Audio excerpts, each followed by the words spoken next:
Afternoon students, I hope you are all fine. Today we will discuss on cell cycle. Cell cycle basically क्या है students? Life of cell. Cell की life को जो है हम cell cycle बोलते हैं. रडोल्फ विल्चू ने सबसे यही जो सेल थ्योरी का मेन पॉइंट भी है उसमें उसने यही कहा था cell exist from pre existing cell. पहले से सेल मौजूद होंगे तभी नए सेल बनेंगे. तो सेल साइकिल भी यही है कि series of events that take place within a cell. कि सीरीज किसको कहते हैं? सिलसिले को. सिलसिले. इवेंट्स किसको कहते हैं? मराहल को. यानी कि कुछ सेल साइकिल के अंदर मराहल होती हैं सेल के अंदर, उसी का नाम हम क्या रख देते हैं? Cell cycle. तो बेसिकली आप दो मराहल ऐसे हैं जिसमें जो है सेल साइकिल कंप्लीट हो जाता है. एक हम बोलते हैं ग्रोथ,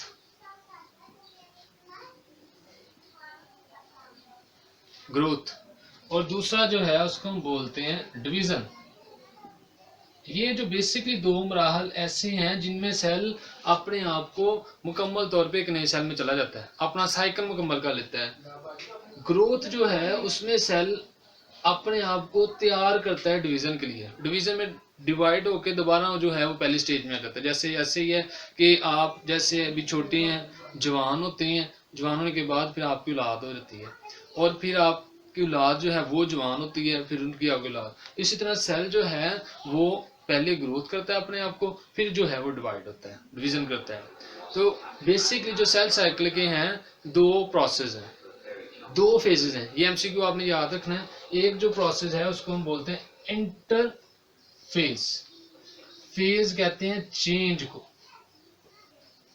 चेंज. और इंटर का मतलब दाखिल होना, एंट्री. ठीक है. तो सेल साइकिल जब शुरू होता है तो पहले वो चेंज लाता है, अपने आप को प्रिपेयर करता है, तैयार होता है. उसी को हम ग्रोथ भी कहते हैं. तो इंटरफेज का जो दूसरा नाम है उसको हम बोलते हैं रेस्टिंग फेज. इसमें जो है सेल इंटरफेज में सेल डिवाइड नहीं होता, डिवीजन नहीं होती, बल्कि सेल अपने आप को क्या करता है? प्रिपेयर करता है. इंटरफेज का दूसरा नाम क्या है? Resting phase. इंटरफेज का जो एक और नाम है ग्रोथ फेज भी आप कह सकते हैं. इंटरफेज को आप प्रीपेटरी फेज भी बोल सकते हैं, जिसमें सेल क्या करता है? अपने आप को तैयार करता है. अपने आप को सेल क्या करता है? तैयार करता है फॉर डिवीजन के लिए. तो स्टूडेंट्स अब देखें, अगर आपकी बात की जाए, अगर आप 9th में हैं, अगर आप ये फर्स्ट ईयर में हैं, तो 9th में आने से पहले पहले आपको 8 से 9 साल के लिए जो है वो पढ़ना पड़ा, फिर जाके आप 9th क्लास में आए.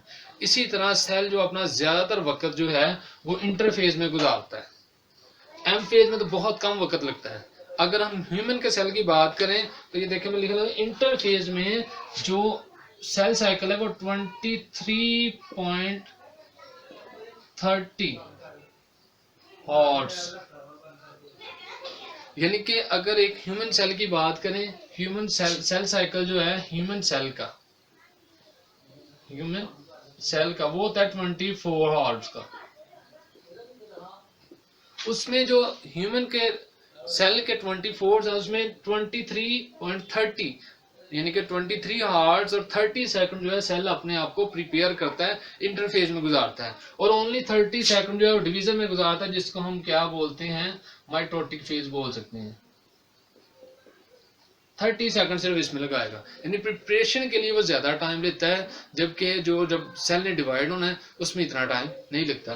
तो इंटरफेज को अगर हम देखें कि सेल ने अपने आप के अंदर तैयार करना है, प्रिपेयर करना है, जिसको रेस्टिंग फेज भी बोलते हैं, प्रिपरेटरी फेज भी बोलते हैं, ग्रोथ फेज भी बोलते हैं. उसके बेसिक 3 स्टेप्स हैं. स्टेप्स ऑफ इंटरफेज कितने हैं आपने याद रखने हैं?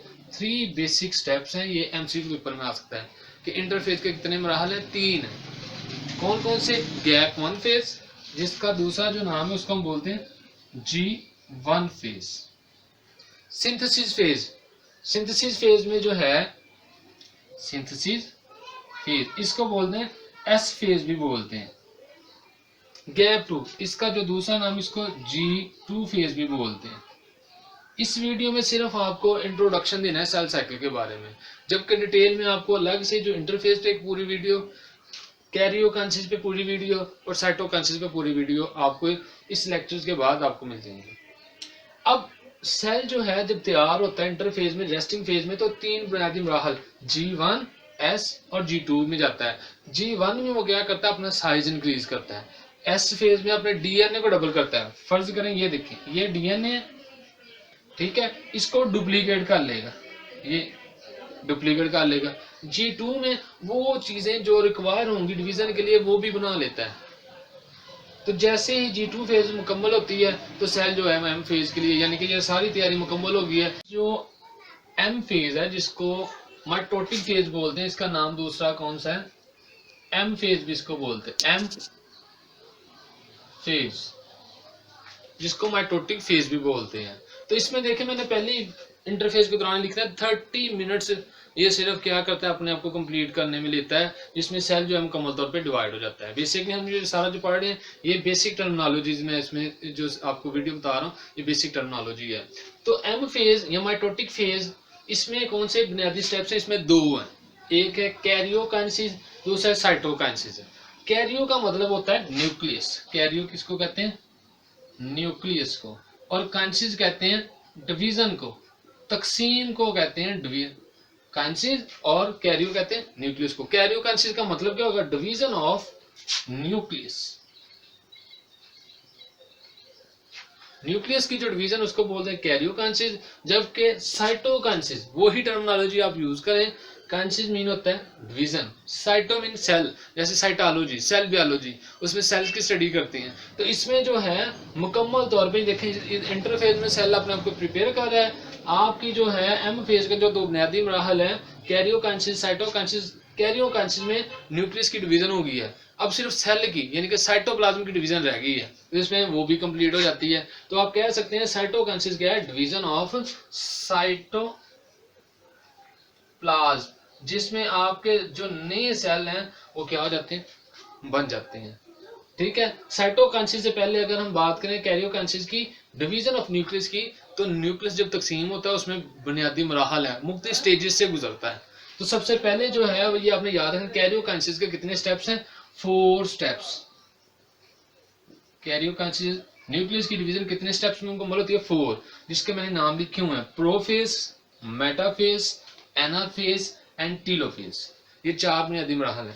अब इसकी सिर्फ इधर आपको डिटेल नहीं बतानी, जस्ट आपको इसका टर्मिनोलॉजी बतानी है। प्रो का मतलब होता है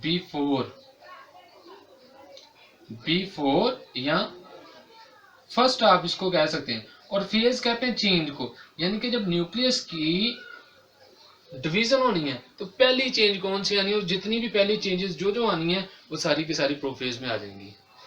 मेटा फेज, मेटा कहते हैं नेक्स्ट को, फेज कहते हैं चेंज को, यानी कि जो आगे न्यूक्लियस की डिवीजन में प्रोफेज के बाद जो नेक्स्ट चेंजेस आनी है वो किस फेज में आ जाती है, मेटा फेज में। एना, एना कहते हैं बैक, वापस, अगेन, बैक अगेन, ये नेक्स्ट चेंज गई थी ये दोबारा वापस आ जाएगी, यानी कि ये अगर इधर गई है चेंज तो ये वापस भी आ रही है। ठीक है, तो फेज कहेंगे चेंज को, तो दोबारा बैक अगेन, यानी कि एना फेज में जो मेटा फेज में मराहल हुए होते हैं वो ही दोबारा वापस आना शुरू हो जाती हैं अपनी पहली कंडीशन में। ठीक है, टीलो बोलते हैं एंड को, एंड, और फेज चेंज को, यानी कि ये न्यूक्लियस की जो डिवीजन है उसके एंड में कौन सी चेंजिंग आनी है उसको किस फेज में लेके जाते हैं, टीलो फेज में। तो ये बेसिकली 4 स्टेप्स हैं, 1 2 3 एंड 4।